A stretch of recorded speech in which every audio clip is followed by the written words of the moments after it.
لوگ گوروں کی ترقی سے متاثر ہوتے کہ نہیں ہوتے؟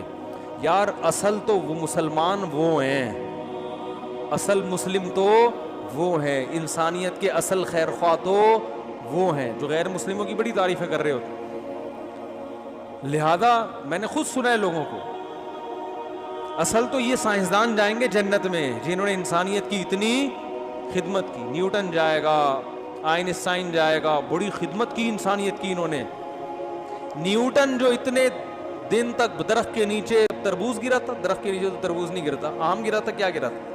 سیب جو نیوٹن کے سر پہ آگے گرا اور اس نے یہ سوچا کہ گریوٹی بھی کوئی چیز ہوتی ہے۔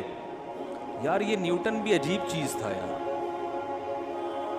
نیوٹن مجھے ملا نا قیامت کے دن میں ذرا سائڈ پہ چھاؤں، میں آپ سے 2 منٹ کا کام ہے، آپ پلیز مجھے یہ بتائیں کہ اتنے دنوں سے آپ کو سمجھ میں نہیں آیا سیب جب آپ کے سر پہ گرا ہے، بھائی یہ تو کب سے کیا کیا چیزیں ہیں گر رہی ہیں، کچھ بھی پھینکو کہاں جاتا ہے؟ زمین پہ گرتا ہے نا۔ تو چلو دیر آئے درست آئے، آپ کو سمجھ میں آیا کہ یہ زمین کیا ہے۔ بہت اچھی ایک تھیوری تھی اس کی، بہت زبردست تھیوری تھی جس سے انسانیت کو بہت فائدہ ہوا کہ جس چیز میں جتنا ماس زیادہ ہوگا، حجم زیادہ ہوگا، اس میں کشش اتنی ہی، یہی ہے نا نظریہ، اتنی زیادہ ہوگی۔ تو چاند چونکہ چھوٹا ہے تو وہ زمین کے گرد گھوم رہا ہے، سورج زمین سے بھی بڑا ہے تو زمین کو سورج نے اپنے گرد، جو جتنا بڑا فنڈر ہے نا کائنات میں فنڈر گیری کے اس کائنات چل ہی فنڈر گیری کے اصول پہ رہی ہے، جتنا بڑا فنڈر ہے وہ اتنا زیادہ کھینچ رہا ہے۔ تو یہ اصول بنانے والا تو اللہ ہے، لیکن بتانے والا کون ہے؟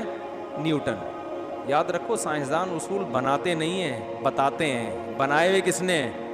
تو جو بنانے والا ہے اس کو تو لفٹ ہی نہیں کراتے، جو بتانے والا ہے اس کو پروٹوکول دے رہے ہیں۔ عجیب بات ہے یا نہیں ہے؟ جو بنانے والا ہے اس کو کیا ماننے کے لیے تیار نہیں ہے، تو اللہ کیوں بخشے گا قیامت کے دن؟ نہیں یاری سمجھ میں میرا خیال ہے، کیوں بخشے گا اللہ قیامت؟ بولے جب جس نے بنائی ہے اس کو تو لفٹ ہی نہیں۔ تو یہ جو گریوٹی کا اصول ہے یہ اللہ نے بنایا ہے، نیوٹن نے بتایا ہے۔ اب نیوٹن اگر اس اللہ کو مانے گا، اور اس گریوٹی کی وجہ سے ہم زمین میں تمیز سے زندگی گزار رہے ہیں، گریوٹی نہ ہوتی تو آپ ابھی درمیان میں معلق لٹکے ہوئے ہوتے، یہ ویڈیو الٹی ہوتی، میں اپنے آپ کو پورا بیان اپنے آپ کو سیدھا کرنے میں لگا دیتا ہوں۔ 1 گھنٹہ مجھے اپنے آپ کو سیدھا کرنے میں لگتا کہ پہلے سیدھا تو ہو جاؤں، پھر کھوٹے سے کسی چیز کے باندھتا اپنے آپ کو، کتنی ٹینشن ہوتی نا۔ سورہ ملک میں اللہ نے کیا فرمایا؟ جعل لکم الارض ذلولا، اللہ نے زمین کو تمہارے لیے ذلیل کر دیا، مسخر کر دیا۔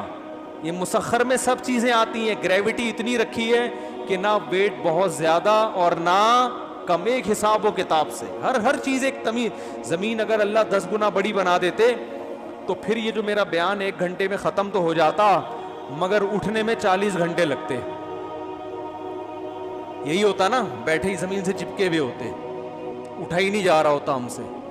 آپ لوگ بیان سننے آنا چھوڑ دیتے اس لیے کہ جب گھر سے اٹھنے کی کوشش کرتے تو اتنی مصیبت، جیسے 40 کلو کا ویٹ رکھا ہوا ہے آپ نے اپنے اوپر، پھر چلنے میں 1 قدم اٹھانا کچھوے کی طرح چلتے، پھر یہاں آ کے بیٹھتے تو اٹھتے نہیں، پولیس آتی اٹھانے کے لیے، اور پولیس تو آپ سے بھی زیادہ لیٹ آتی کیا خیال؟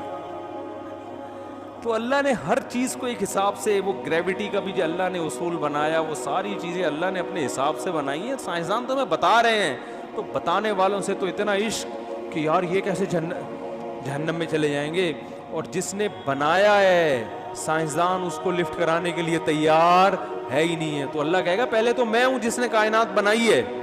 تو یہ سب اپنے مفاد کے لیے ہو رہا ہے۔ میں نہیں کہتا نیوٹن نے اپنے فائدے کے لیے، انسانیت کے لیے کیا ہوگا۔ تو اگر اس اللہ کو مانتا تھا تو اللہ اس کی بخشش کرے، نہیں مانتا تھا تو بھائی اللہ نے ہم پہ پابندی لگائی ہوئی ہے کہ بخشش کی دعا نہیں کرنی۔ تو اللہ نے اگر پابندیاں نہ لگائی ہوتی تو میں تہجد میں رو رو کے نیوٹن کے لیے دعا کرتا، لیکن اللہ نے ہم پہ کیا لگا دی ہے کہ جو مجھے نہیں مانتا اس کے لیے آپ کو دعا کرنے کی اجازت نہیں ہے۔ مجھے نہیں پتا کہ وہ مانتا تھا کہ نہیں مانتا تھا، توحید پرست تھا یا نہیں تھا، یہ میرا ایڈک نہیں ہے، اس لیے میں نہ اس کو جنتی کہہ رہا ہوں نہ جہنمی کہہ رہا ہوں۔ وہ اللہ کو مانتا تھا, توحید پرست تھا, تو ٹھیک ہے, اللہ جانے, وہ جانے. تو اس لیے قرآن کا حاصل میرے بھائی یہی ہے کہ کون ہے, اللہ ہے جس کو خوش کرنا ہے. اللہ عمل کی توفیق عطا فرمائے.